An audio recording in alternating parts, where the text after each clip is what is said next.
बिस्मिल्लाहिर्रहमानिर्रहीम। अस्सलाम वालेकुम students.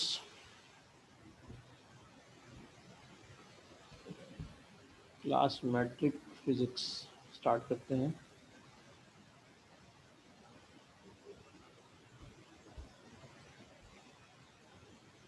Yes sir. Sir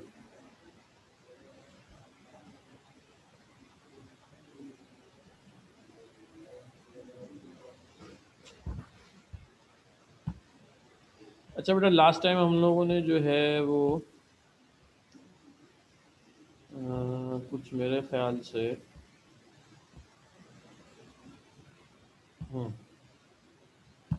laws of reflection भी पढ़ लिए थे। हाँ जी, यहाँ से पढ़ना था। लास्ट टाइम हम लोगों ने जो है वो लॉज ऑफ रिफ्लेक्शन तक जो है वो पढ़ लिया था। आज जो है वो प्लेन मिरर के बारे में पढ़ेंगे। अच्छा, पहले तो ज़रा आप लोग टेस्ट के बारे में बताएं। टेस्ट कैसा था? उसमें कोई मसला तो नहीं था? आसानी से हो गया?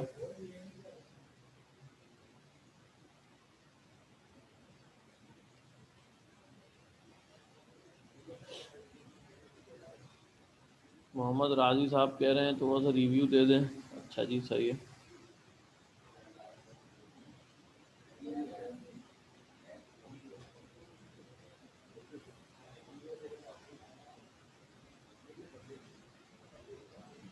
अच्छा जी, थोड़ा सा रिव्यू ले लेते हैं।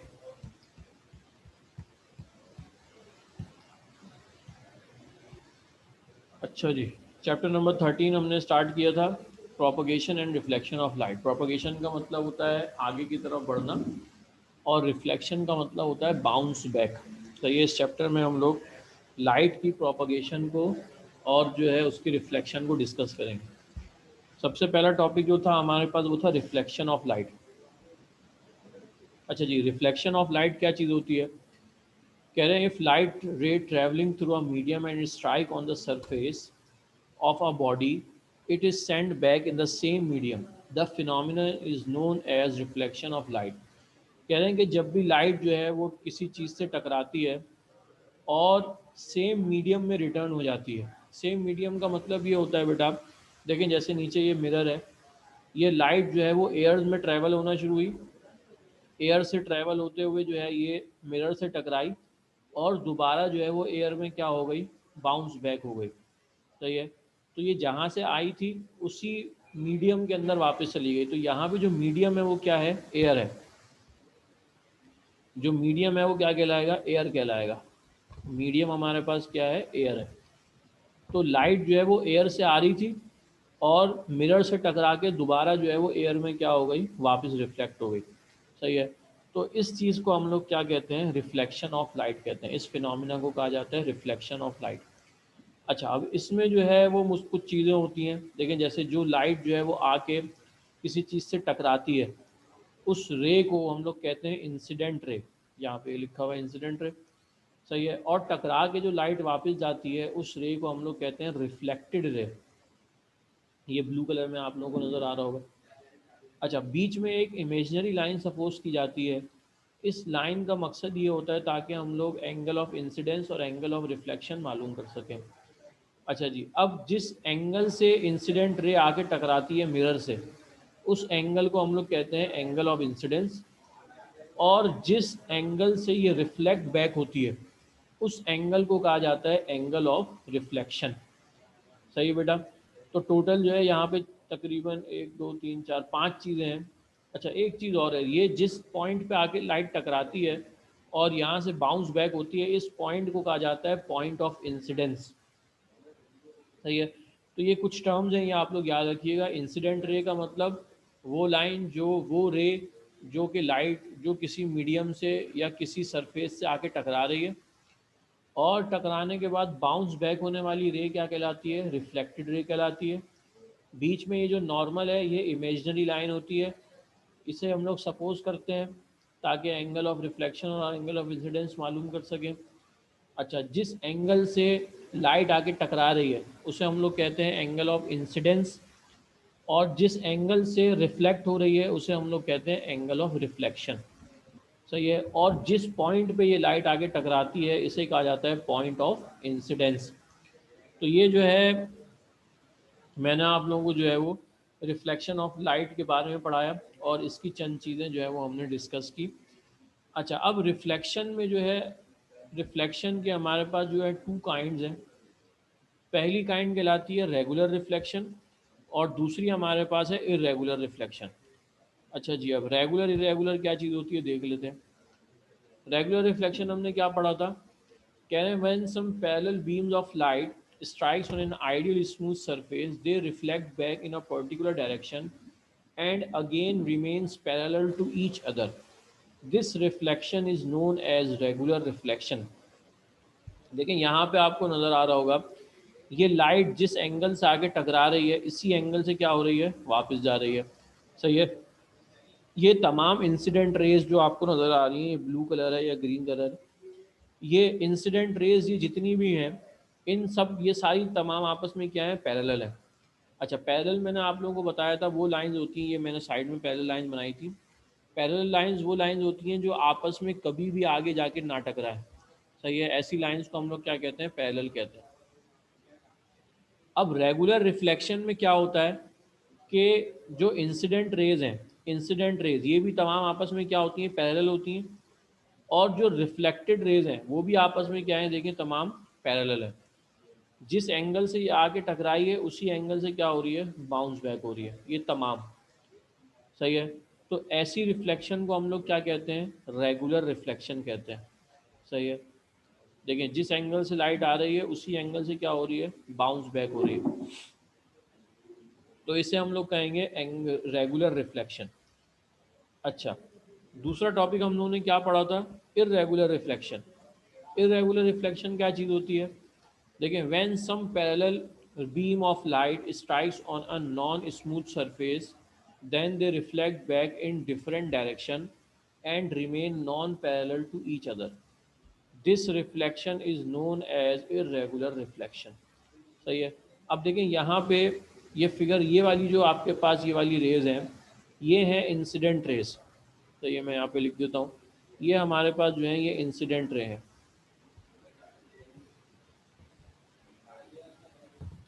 और ये जो आपको रेज नज़र आ रही हैं, ये वाली रेज, ये और इसके साथ ये रेज जो हैं, ये चार रेज जो हैं, ये क्या है, ये हैं रिफ्लेक्टेड रे।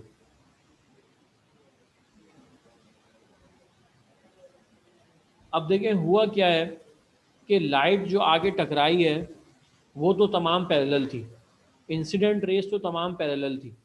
सही है, सबका डायरेक्शन क्या थी, सेम थी, जिस एंगल से आ रही थी उसी एंगल से वापस जा रही। मगर जो रिफ्लेक्टेड रेज हैं, ये रिफ्लेक्टेड रेज सारी क्या हो गई हैं, स्कैटर्ड हो गई हैं, बिखर गई हैं। ये नॉन पैरेलल है। सही है, ये आपस में पैरेलल नहीं है। सही है। तो जब भी किसी नॉन स्मूथ सरफेस से लाइट आके टकराती है तो होता क्या है कि लाइट जो है वो जिस एंगल से आके टकराई है उस एंगल से वापस नहीं जाती, बल्कि मुख्तलिफ एंगल से क्या होती है, वापस जाती है। ऐसी सूरत में जो रिफ्लेक्शन हमारे पास सामने आती है उसे हम लोग कहते हैं इरेगुलर रिफ्लेक्शन। सही है। अच्छा, यहाँ पे मैंने आप लोगों को दो चीज़ें ये भी पढ़ाई थी कि स्मूथ सरफेसेस और नॉन स्मूथ सरफेसेस क्या चीज़ होती है। देखिए बेटा, इस आइडियल स्मूथ सरफेस जो है वो हमारे पास या तो वाटर है या तो हमारे पास जो है मिरर है। सही है।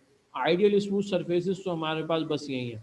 इसके अलावा बाकी तमाम सरफेसेस जो हैं वो क्या हैं, रफ़ सरफेसेस हैं।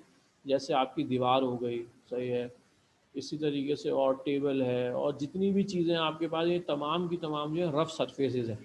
इनसे लाइट जब भी आके टकराती है तो वो इरेगुलर रिफ्लेक्शन होता है और लाइट जो है वो क्या हो जाती है, स्कैटर्ड हो जाती है।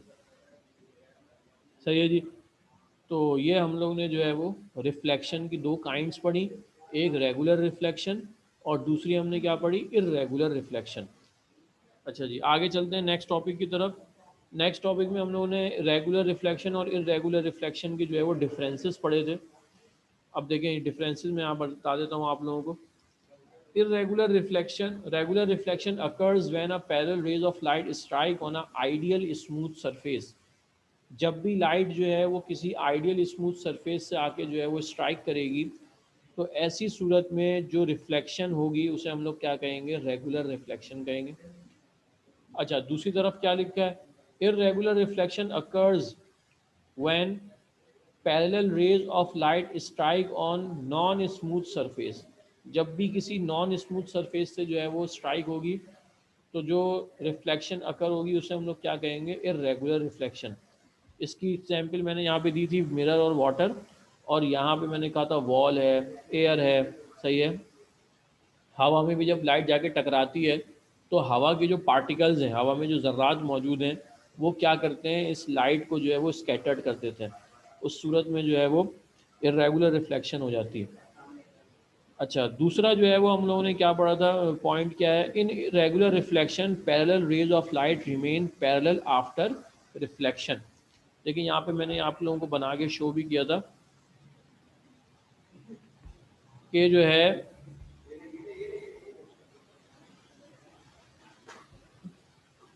इरेगुलर रिफ्लेक्शन के अंदर क्या होता है कि रेज जो आ रही होती हैं, यानी इंसिडेंट रेज और पैरेलल रेज। इंसिडेंट रेज भी जो है हमारे पास जो है वो क्या है, पैरेलल हैं, और जो रिफ्लेक्टेड रेज हैं वो भी क्या है, पैरेलल हैं। मगर इरेगुलर में क्या हो रहा है, रिफ्लेक्टेड रेज, इंसिडेंट रेज तो पैरेलल हैं, मगर रिफ्लेक्टेड रेज जो है वो पैरेलल नहीं है, वो स्कैटर्ड हो गई हैं। स्कैटर्ड का मतलब होता है बिखरी हुई। तो रेगुलर रिफ्लेक्शन में रिफ्लेक्शन से पहले भी पैरेलल होती हैं और रिफ्लेक्शन के बाद भी पैरेलल होती हैं।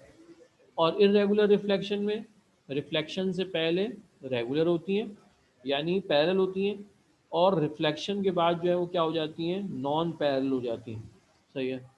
तो ये जो है हम लोगों ने रेगुलर रिफ्लेक्शन और इरेगुलर रिफ्लेक्शन के जो है वो डिफरेंसेस पढ़े। इसके बाद मेरे ख्याल से मैंने आप लोगों को चंद इंपॉर्टेंस पढ़ाई थी रेगुलर रिफ्लेक्शन की, और इसमें हम लोगों ने और भी बहुत सारी चीज़ें डिस्कस की थी। तो इरेगुलर रिफ्लेक्शन की इम्पोर्टेंस क्या है। अच्छा जी, due to this reflection sunlight reaches us before sunrise and persist for some time even after the sunset, सही है। इस इरेगुलर रिफ्लेक्शन की वजह से होता क्या है कि सूरज के निकलने से पहले जो है वो रोशनी हो जाती है, और सूरज के गुरूब होने के बाद तक जो है वो थोड़ी बहुत रोशनी बाकी रहती है, सही है। हवा में जो है वो सूरज की लाइट जो है वो हवा में जब जाती है तो उसके पार्टिकल्स से जो है, हवा के पार्टिकल्स से लाइट टकराती है, और टकरा के जो है वो हम तक जो है वो पहुंच जाती है। अच्छा जी, दूसरा पॉइंट हम लोगों ने क्या पढ़ा था, due to this reflection we get sufficient light in our room and other places where sun light does not reach directly. इस रिफ्लेक्शन की वजह से होता क्या है कि दिन के वक्त या जब सूरज निकला हुआ होता है, अगर कमरे में डायरेक्ट सनलाइट ना भी पहुंच रही हो फिर भी रोशनी रहती है। क्योंकि होता यह है कि सूरज की रोशनी जब हवा में मौजूद पार्टिकल से टकराती है तो टकराने की सूरत में इरेगुलर रिफ्लेक्शन होता है, और वो जो है वो कमरे की खिड़कियों से और मुख्तलिफ़ जगहों से जो है वो लाइट की रे जो है वो दाखिल हो जाती है, जिससे हमारा कमरा जो है वो क्या हो जाता है, रोशन हो जाता है। तीसरा पॉइंट हम लोगों ने क्या पढ़ा था, due to this reflection we can see non luminous objects. इस रिफ्लेक्शन की वजह से हम लोगों को नॉन ल्यूमिनस ऑब्जेक्ट्स नज़र आते हैं। ल्यूमिनस और नॉन ल्यूमिनस ऑब्जेक्ट्स पढ़े थे हम लोगों ने, लेकिन ल्यूमिनस ऑब्जेक्ट हमारे पास क्या है, जिनकी अपनी रोशनी हो, जैसे कि सन है, सही है। और दूसरा हम लोगों ने क्या पढ़ा था, जैसे कि बल्ब है, इन दोनों की अपनी रोशनी है, सही है। इसके अलावा नॉन ल्यूमिनस बहुत सारी चीज़ें, जैसे चेयर है, बेड है, वॉल है, कबर्ड है, ये मून भी जो है वो क्या होता है, नॉन ल्यूमिनस होता है। इसके बारे में हम लोगों ने डिटेल से जो है वो लास्ट टाइम डिस्कस किया था। सही है बेटा, अभी मैं आप लोगों को थोड़ा शॉर्ट में इसलिए पढ़ा रहा हूँ क्योंकि ये सारे टॉपिक्स हम लोग लास्ट टाइम पढ़ चुके हैं। अभी मैं आप लोगों को सिर्फ रिवाइज करवा रहा हूँ ये टॉपिक, और राज़ी खान साहब के कहने पे जो है वो रिवाइज किए कराएं, और ये खुद गायब हुए हैं।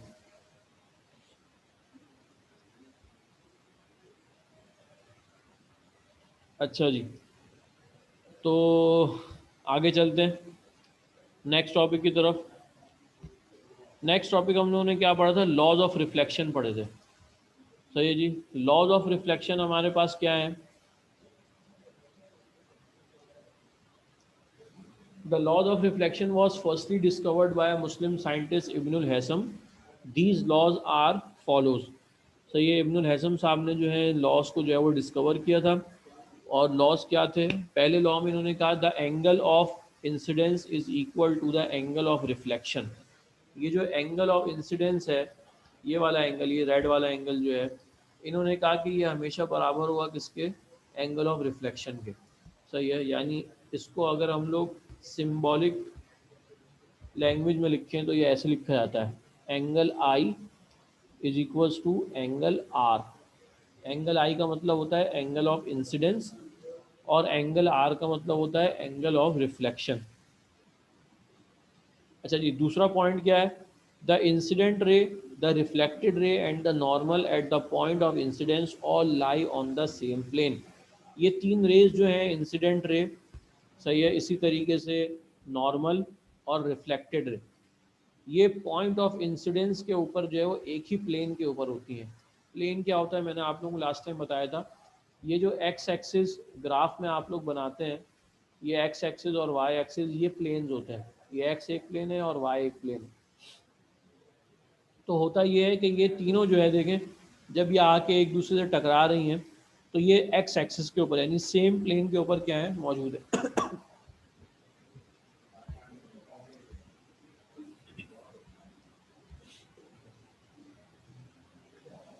अच्छा जी, तो ये दो लॉज ऑफ रिफ्लेक्शन हम लोगों ने पढ़े थे।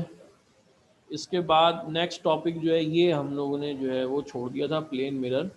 यहाँ से जो है वो हम लोग आज अपना टॉपिक जो है वो क्या करेंगे, स्टार्ट करेंगे।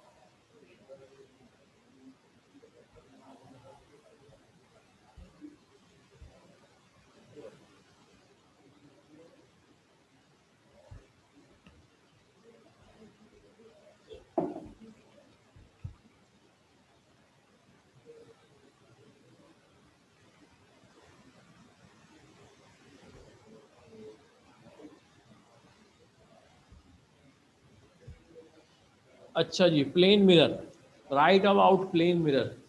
प्लेन मिरर क्या चीज़ होती है? देखें, घरों में जो हम लोग मिरर इस्तेमाल करते हैं, आईना, वो प्लेन मिरर होता है। सही है।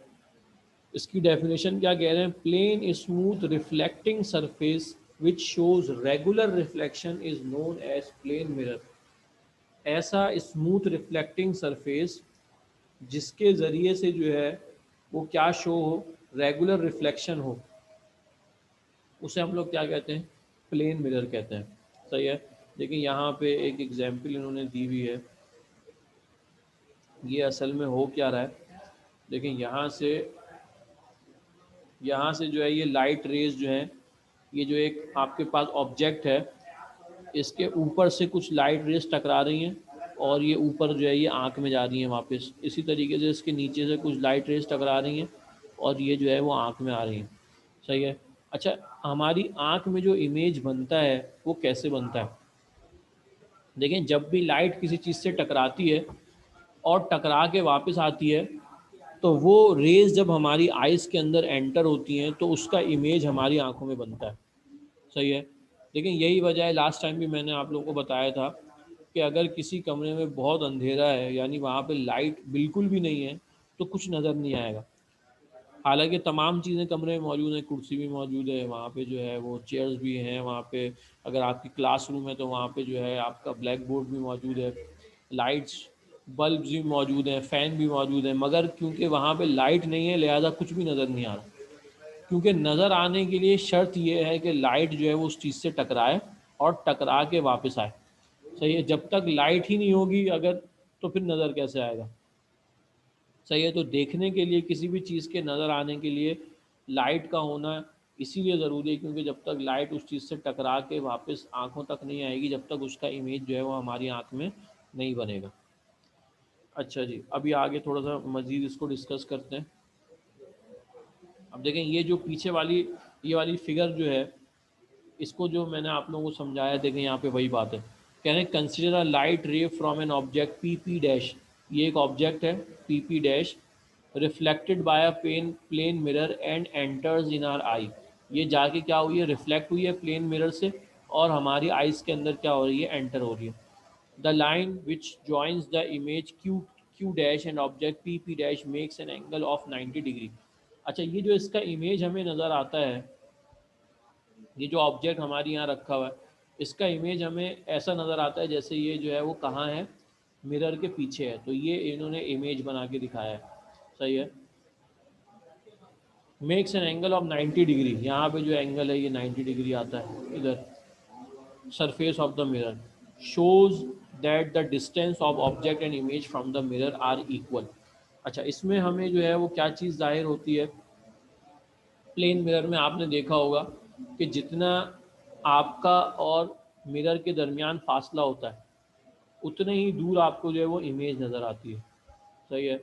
आप जैसे जैसे मिरर के सामने करीब आते जाते हैं, आपकी इमेज भी करीब होती चली जाती है, और जैसे जैसे पीछे जाते जाते हैं, आपकी इमेज भी जो है वो क्या होती चली जाती है, पीछे जाती चली जाती है।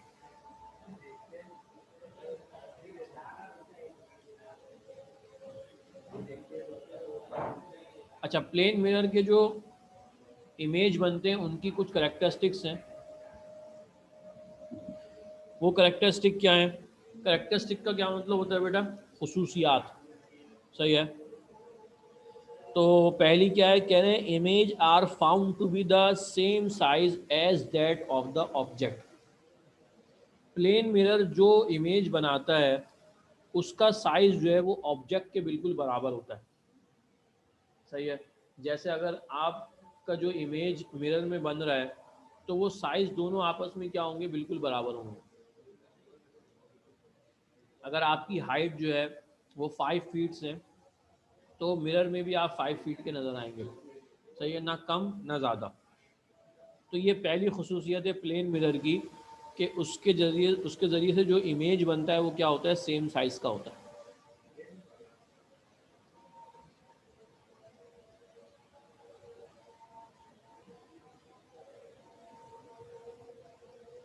अच्छा जी, दूसरी हमारे पास जो है वो क्या है, characteristic the image is found to be virtual. बेटा वर्चुअल का क्या मतलब होता है? वर्चुअल इमेजेस उन इमेजेस को कहते हैं कि जिन्हें जो है वो हम किसी स्क्रीन के ऊपर देख सकते हैं। सही है। यानी जिनको देखा जा सकता है। वर्चुअल इमेजेस वो होते हैं जिन इमेजेस को देखा जा सकता है। कुछ इमेजेस ऐसे भी होते हैं जिनको ऑब्जर्व नहीं किया जा सकता। तो ये किसी स्क्रीन के ऊपर उसको नहीं देखा जा सकता, उसे हम लोग क्या कहते हैं, रियल इमेजेस कहते हैं। अभी आगे टॉपिक में हम लोग मज़ीद इसको डिस्कस करेंगे। अभी फ़िलहाल आप लोग याद रखें कि वर्चुअल इमेजेस वो इमेजेस होते हैं जिन्हें किसी स्क्रीन के ऊपर क्या किया जा सके, देखा जा सके। सही है। अच्छा जी, तो जो आपके पास प्लेन मिरर के ज़रिए से जो इमेज बनता है वो वर्चुअल इमेज होता है। Images are found to be laterally inverted. Laterally inverted का मतलब बेटा ये होता है कि लेफ़्ट साइड जो है वो राइट पे नज़र आती है, और राइट साइड जो है वो कहाँ नज़र आती है, लेफ़्ट पे नज़र आती है।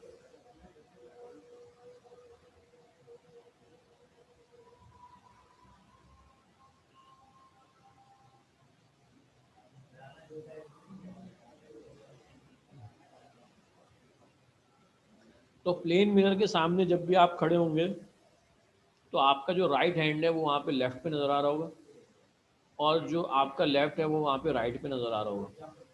यही वजह है कि आप लोग जब कोई चीज़ लिखी हुई, कोई राइटिंग या कोई पैराग्राफ मिरर के सामने करते हैं तो वो उल्टी नज़र आती है। उसकी वजह क्या होती है कि वो लेटरली इन्वर्टेड होता है इमेज। सही है। इमेज जो है वो लेटरली इन्वर्टेड होता है। क्या कर देता है मिरर, उसको क्या करता है, लेफ़्ट साइड को राइट पे और राइट साइड को लेफ़्ट पे क्या कर देता है, शिफ्ट कर देता है। सही है जी। चौथे पॉइंट पे आते हैं। The image is far behind from mirror as the object in front of the mirror. अच्छा, जो इमेज हम लोगों को नज़र आ रहा होता है वो देखने में ऐसा लग रहा होता है जैसे मिरर के पीछे है। और यहाँ पे ये वही वाली बात बता रहे हैं जो मैंने आपको ऊपर समझाई थी कि जितना फासला मिरर से लेकर ऑब्जेक्ट के दरमियान होता है उतना ही फासला जो है वो आपको मिरर से जो है वो इमेज के दरमियान नज़र आएगा। देखिए ये जो ऑब्जेक्ट है, ये पी जो है ये ऑब्जेक्ट है, ये ड्रम है, क्या है, जो भी चीज़ है, ये हमारे पास ऑब्जेक्ट है। अच्छा, इसका जो इमेज है वो हमें नज़र आ रहा है इस मिरर के अंदर, मगर यहाँ से लेकर यहाँ तक जितना फासला है उतना ही फासला जो है वो मिरर से लेकर इमेज के दरमियान है। सही है, यहाँ पे लिखा हुआ है डी डॉट और यहाँ पे लिखा हुआ है डी आई, डी ओ और डी आई। सही है। तो ये d o distance of object और d i distance of image, ये दोनों आपस में क्या होते हैं, बराबर होते हैं। ये प्लेन मिरर की क्या होती है, करेक्टरिस्टिक होती है, खसूसियात होती है। तो प्लेन मिरर की मैंने आपको चार जो है वो खसूसियात बताई। पहली क्या बताई कि images are found to be of the same size, same size का इमेज बनेगा। देखें ये जिस साइज का है, जो इसकी लेंथ है, इसकी विड्थ है, वही लेंथ और विड्थ जो है वो क्या है, इसकी भी है। सही है।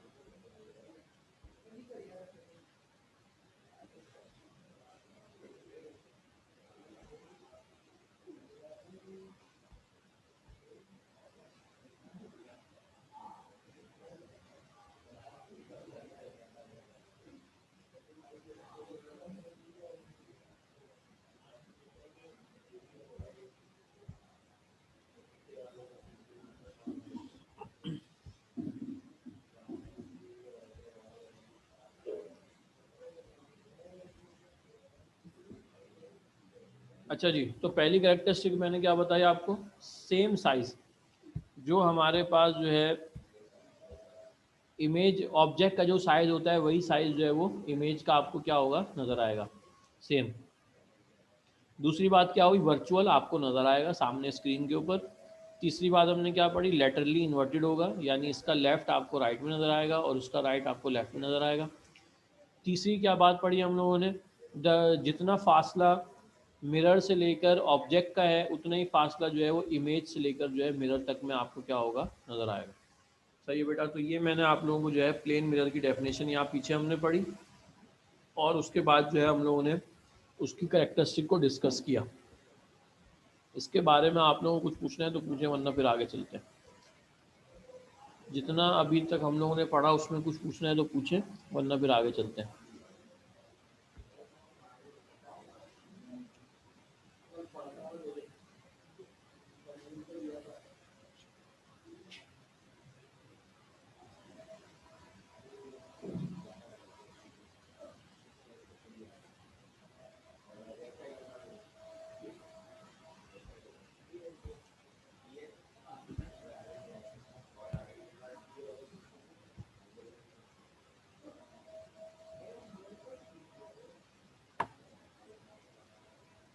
अच्छा जी, नेक्स्ट टॉपिक है हमारे पास रियल इमेजेस और वर्चुअल इमेज।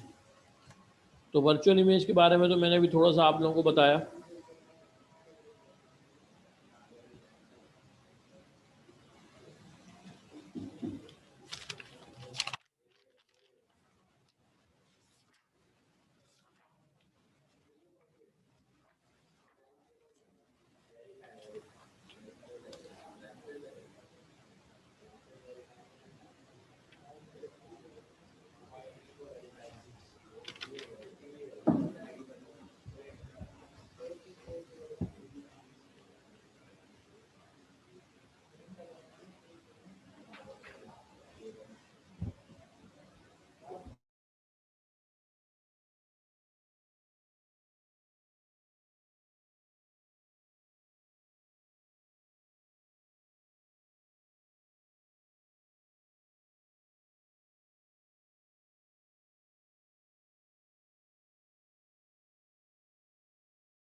अच्छा जी, रियल इमेजेस और वर्चुअल इमेजेस के दरमियान जो डिफरेंसेस हैं, अच्छा ये मैंने आप लोगों को एक बात लास्ट टाइम ये बताई। वर्चुअल इमेज में मैंने आपको ये बताया था कि वर्चुअल इमेजेस वो होते हैं जो स्क्रीन पे नज़र आते हैं। अच्छा यहाँ पे थोड़ा सा ज़रा मैं अपनी बात से ज़रा इसको चेंज करूँगा। दरअसल ये वर्चुअल इमेजेस वो होते हैं जो स्क्रीन पे नज़र नहीं आते, और रियल इमेजेस वो होते हैं जो स्क्रीन पे नज़र आते हैं।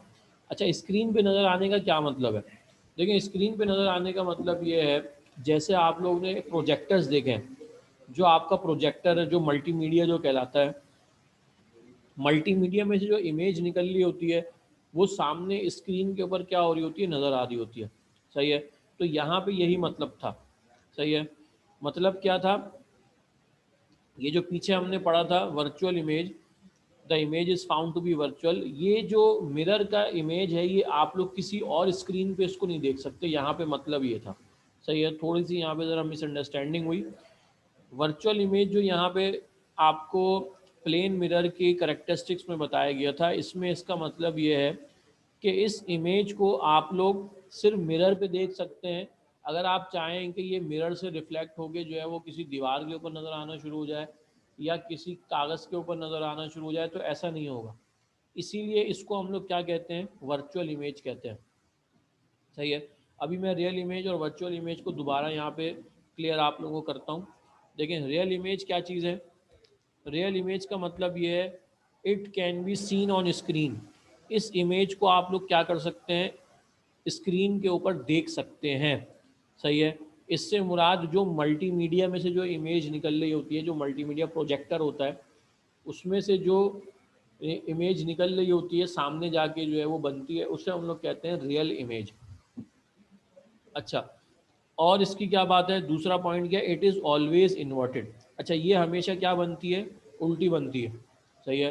कभी अगर आपने ऑब्ज़र्व किया हो तो मल्टीमीडिया में से जो रेज़ निकल रही होती हैं वो ऊपर वाली रेज़ जो है वो नीचे जा रही होती हैं और नीचे वाली रेज़ ऊपर जा रही होती हैं, और इस तरीके से जो है वहाँ पे क्या बन रहा होता है, इमेज बन रहा होता है। अच्छा, उसमें मल्टीमीडिया के अंदर के सामने जो लेंस लगा होता है वो लेंस करता क्या है, उस इमेज को जो है वो सीधा करके दिखाता है।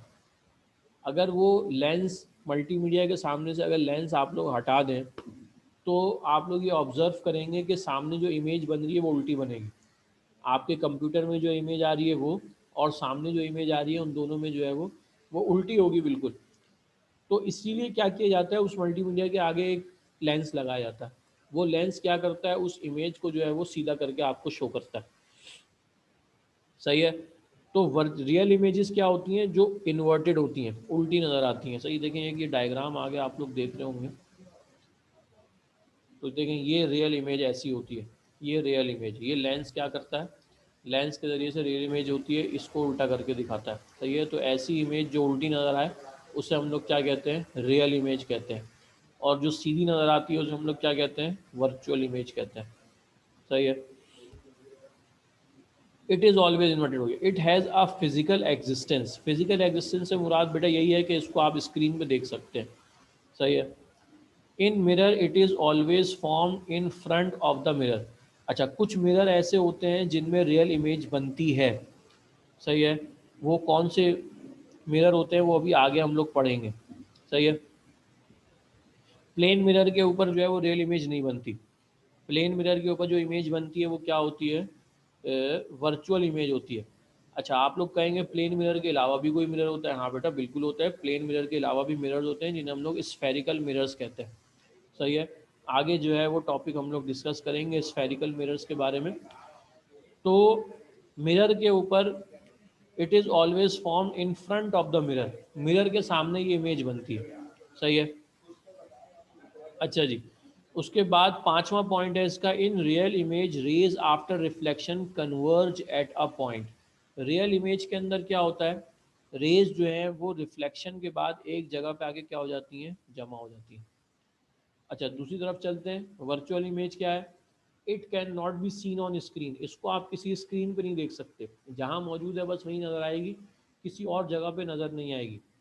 It is always erect. ये हमेशा क्या होती है, इरेक्ट होती है। इरेक्ट का मतलब सीधी, तो ये सीधी नज़र आएगी आपको। It has no physical existence. ये तीसरा और पहला पॉइंट जो है ना, ये मिलती जुलती बातें। फिजिकल एग्जिस्टेंस का मतलब यही है कि जो है उसको आप किसी स्क्रीन के ऊपर जो है वो नहीं देख सकते। इन mirror it is form always behind the mirror. अच्छा, ये प्लेन मिरर की बात हो रही है। होता क्या है कि मिरर में ये हमेशा जो है वो पीछे की तरफ नज़र आता है, मिरर से पीछे नज़र आता है। सही है। In virtual image rays after reflection diverge from a point.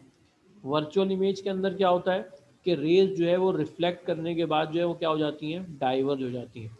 अच्छा, इसका क्या मतलब है, देखिए मैं आपको बताता हूँ। फर्ज करें ये हमारे पास ये जो आखिरी वाले पॉइंट हैं, पॉइंट नंबर 5, इसका क्या मतलब है। देखिए फ़र्ज़ करें हमारे पास जो है वो ये एक स्फेरिकल मिरर है, सही है। अगर मैं आपको बताऊं रियल इमेज क्या होती है, देखिए ये लाइट की रेज आती हैं, ये इससे टकराती हैं और टकराने के बाद एक जगह पे आके जमा हो जाती हैं। तो ये एक पॉइंट पे आके क्या हो जाती हैं, जमा हो जाती हैं। इससे हम लोग कहते हैं ये रियल इमेज। ये जो रियल इमेज की बात की थी, in real image rays after reflection converge at a point, एक जगह पे आके क्या हो जाती हैं, जमा हो जाती हैं। जमा होने को हम लोग क्या कहते हैं, कन्वर्ज कहते हैं। अच्छा, दूसरी तरफ हमने पढ़ा है वर्चुअल इमेज। अगर किसी स्फेरिकल मिरर पे वर्चुअल इमेज बनेगा तो कैसे होगा, देखिए ये लाइट आएगी और ये ऐसे बाहर निकल जाएगी, ये आगे टकराई, ये ऐसे बाहर निकल गई, ये यहाँ से आगे टकराई, ये यूँ बाहर आ गई, ये लाइट आई, ये ऐसे बाहर निकल गई। तो यहाँ पे क्या हो रही है, डाइवर्जन हो रही है, लाइट आगे की तरफ क्या हो रही है, फैल रही है, और यहाँ पे क्या हो रही है, एक जगह पे आके जमा हो रही है। तो जमा होने को हम लोग क्या कहते हैं, कन्वर्ज कहते हैं, और फैल जाने को क्या कहते हैं, डाइवर्ज कहते हैं। सही है बेटा। अच्छा, आगे एक जो है हमारे पास रियल इमेज और वर्चुअल इमेज की एग्जाम्पल है, मगर ये जो है ना लेंस के ज़रिए से बनी हुई है।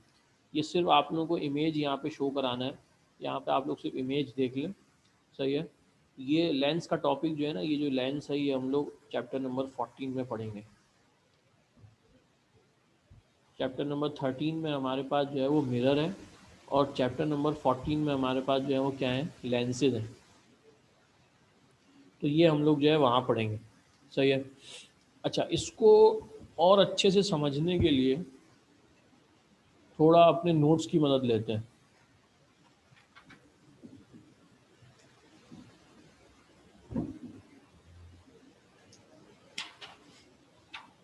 ज़रा आप लोग नोट्स निकालें, और नोट्स का जो पेज नंबर है हमारे पास देखें 119, नोट्स का पेज नंबर 119, 119। ज़रा 119 के ऊपर आ जाए, पेज नंबर 119 पे देखें। यहाँ पे ये जो मैंने आप लोगों को पीछे समझाया था, कन्वर्जन और डाइवर्जन, देखें यहाँ पे ये दिखाई हुई है।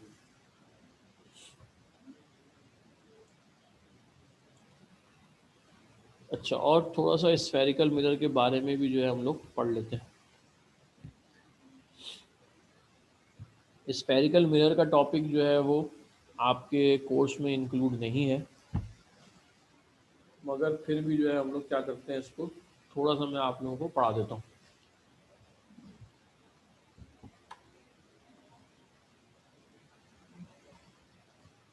अच्छा, ये तो पेज नंबर 119 पे देखें, स्फेरिकल मिरर का टॉपिक दिया हुआ है।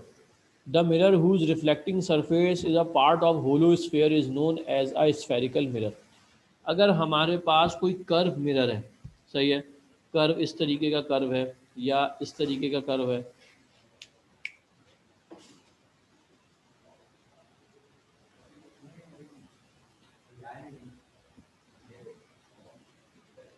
तो ये दो किस्म के मिरर हैं हमारे पास, सही है।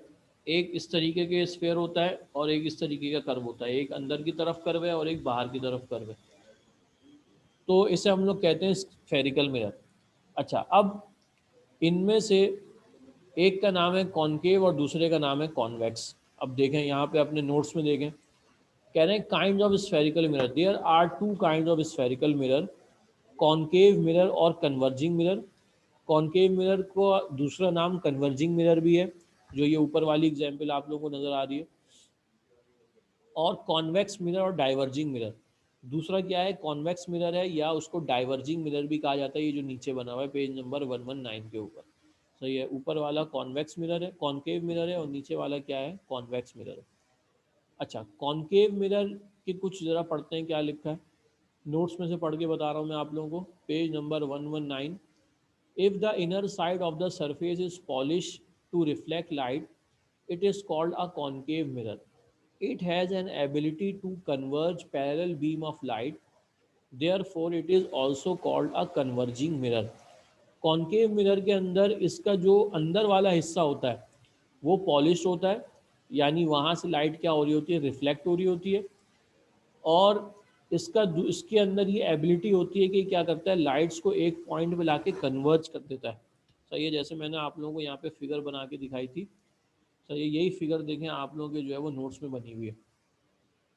ये लाइट जो है वो इस मिरर से आगे टकरा रही है और एक पॉइंट पे क्या हो रही है, कन्वर्ज हो रही है।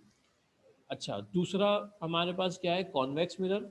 कॉन्वेक्स मिरर में क्या कह रहे हैं, if the outer side of the surface of the section is polish to reflect light, it is called a convex mirror. It has an ability to diverge the parallel beam of light which is incident on it. Therefore, it is also known as diverging mirror. सही है, ऐसा mirror जो क्या करे, जब light उससे आगे टकराए तो वो क्या करते हैं, उसको डाइवर्ज कर दे, बिखेर दे। तो ऐसे मिरर को हम लोग क्या कहेंगे, कॉन्वेक्स मिरर कहेंगे। और उसका दूसरा नाम क्या होता है, डाइवर्जिंग मिरर भी होता है। सही है बेटा। तो ये मैंने आप लोगों को कॉनकेव मिरर और कॉन्वेक्स मिरर, ये स्फेरिकल मिरर जो हमारे पास होते हैं उनके बारे में पढ़ाया। अच्छा, इसके बाद हमारे पास एक टॉपिक है जो कि हमारे कोर्स में इंक्लूड है, वो है मिरर फार्मूला। सही है जी।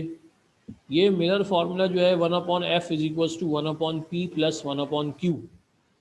इसकी डेरिवेशन हमारे पास जो है वो मौजूद है, मगर इस डेरिवेशन के लिए जो है वो आप लोगों का फिज़िकल होना बहुत ज़रूरी है। इसमें बहुत सारी चीज़ें जो है वो आप लोगों को एज ए समझाना पड़ेंगी, जो ऑनलाइन थोड़ा सा जो है वो मुश्किल हो जाएगा। तो जैसे हमने पहले एक आध डेरिवेशन जो है वो फ़िज़िकल के लिए रोकी हैं, इसी तरीके से ये डेरिवेशन भी जो है वो हम लोग फ़िज़िकल के लिए रोक के रखते हैं। अल्लाह करे जो है वो मौका मिल जाए फ़िज़िकल क्लास का, तो ये मैं 3-4 डेरिवेशन जो है वो आप लोगों को, सबसे पहला काम तो मैं आप लोगों को डेरिवेशंस करा दूँगा। सही है जी। तो एक डेरिवेशन मेरे ख्याल से हम लोगों ने चैप्टर नंबर 11 की मैंने रोकी हुई है आपकी, beta is equal to 3 alpha वाली। एक डेरिवेशन ये आ गई हमारे पास 1/f is equals to 1/p plus 1/q। सही है जी। तो अच्छा, इसके न्यूमेरिकल्स करेंगे हम लोग। न्यूमेरिकल इंशाल्लाह अब नेक्स्ट क्लास में जो है मैं आप लोगों को न्यूमेरिकल्स कराऊंगा। उस न्यूमेरिकल कराने से पहले ये f क्या होता है, p क्या होता है, q क्या होता है, ये आप लोगों को बताऊंगा। सही है जी। और इसकी कुछ प्रॉपर्टीज़ हैं, इसकी जो है वो कुछ कॉन्सेप्ट्स हैं एफ़ के, पी के और क्यू के, ये इंशाल्लाह हम लोग जो है वो नेक्स्ट क्लास में डिस्कस भी करेंगे और इसके जो है वो न्यूमेरिकल भी करेंगे। कल क्लास होगी बिल्कुल मोहम्मद हाजी साहब, कल बिल्कुल क्लास होगी। वो तो लास्ट फ्राइडे जो है वो 25 दिसंबर की वजह से क्लास ऑफ थी, हर फ्राइडे ऑफ थोड़ी ना होगी। सही है जी। अब आप लोगों को कुछ पूछना है तो पूछें, उसके बाद क्लास ऑफ करते हैं। अच्छा जी, क्वेश्चन मार्क करा देते हैं। सही है जी, नोट्स निकाल लें। नोट्स निकाल लें, पेज नंबर, पहला सवाल जो है वो आप लोगों का क्वेश्चन नंबर 2 है, क्वेश्चन नंबर 3 है, तो ये क्वेश्चन 2 है, क्वेश्चन 3 है, क्वेश्चन 4 है। अच्छा जी, इसके साथ साथ क्वेश्चन नंबर 5 भी है और क्वेश्चन नंबर 6 भी है, क्वेश्चन नंबर 7 भी है और क्वेश्चन नंबर 8।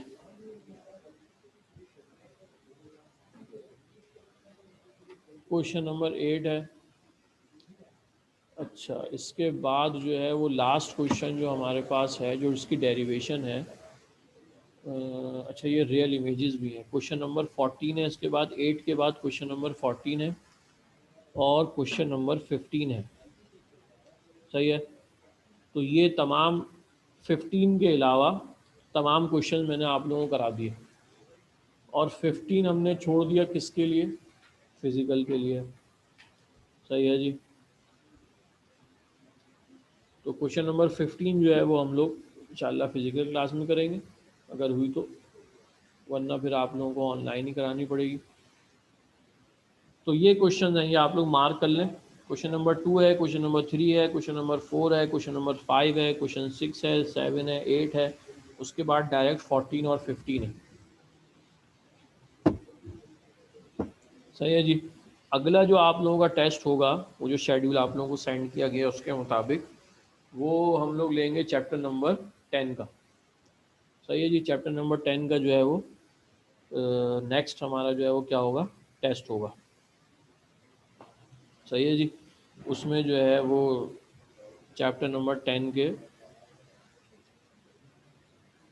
हाँ जी, इसके अलावा बाकी सारे क्वेश्चंस जो हैं वो आपके कोर्स में शामिल नहीं है।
अच्छा बेटा, क्लास ऑफ करते हैं।